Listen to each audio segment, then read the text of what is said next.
I am Elizabeth Dietzman. I am the director of the Gov2Com program at the ODU Center for Enterprise Innovation.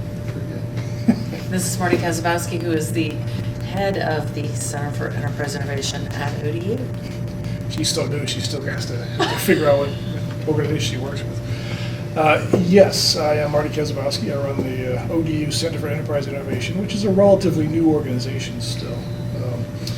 We encompass a number of different programs, many of which have been around since the 1980s, all designed in some way or another to help either start new businesses, grow existing businesses, help businesses attack new markets, or whatever we can do to help. And we have particular focus on helping the Hampton Roads region make a transition from its historical dependence on government contracting to a much more diverse economy. And for those who don't know, depending on who you ask, somewhere like 45% of our economy is tied to government spending. And in years when government spending is going well, we have a very stable and robust economy. But you don't have to be a policymaker to understand that that's not necessarily going to be the case. Well, and those new economics, all the annual economic studies that come out and say that our recovery is slow.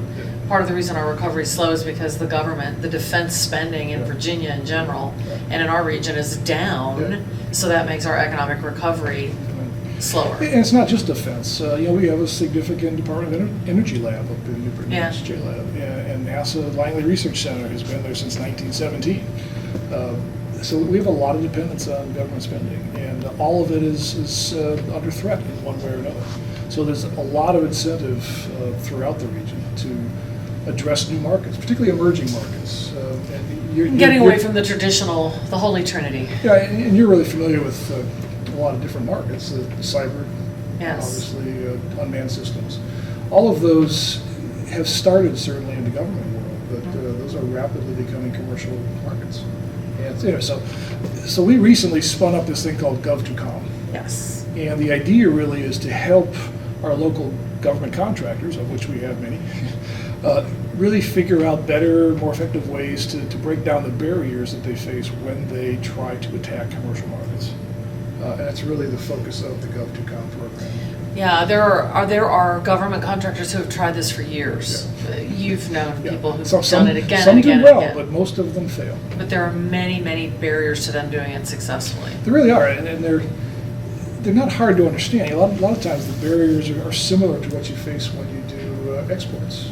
Absolutely. Languages are different, the processes that people use to do business are different, the cultural norms are different, the infrastructure you need is different. So I can't count the number of defense and NASA contractors I've watched try to approach some of our big commercial companies, Norfolk Southern or Centerra or Dollar Tree, and they too often come at it as if they're another government entity, and they fail. It's a very difficult thing to do. Although I'm passionate about the fact that we have I think we have some of the most highly trained, talented, and I use the words government and defense interchangeably, but government contractors in the world. I'm really pro Hampton Roads about that, and I grew up outside of a large military installation, and I saw the knowledge transfer that can occur and how it can occur successfully.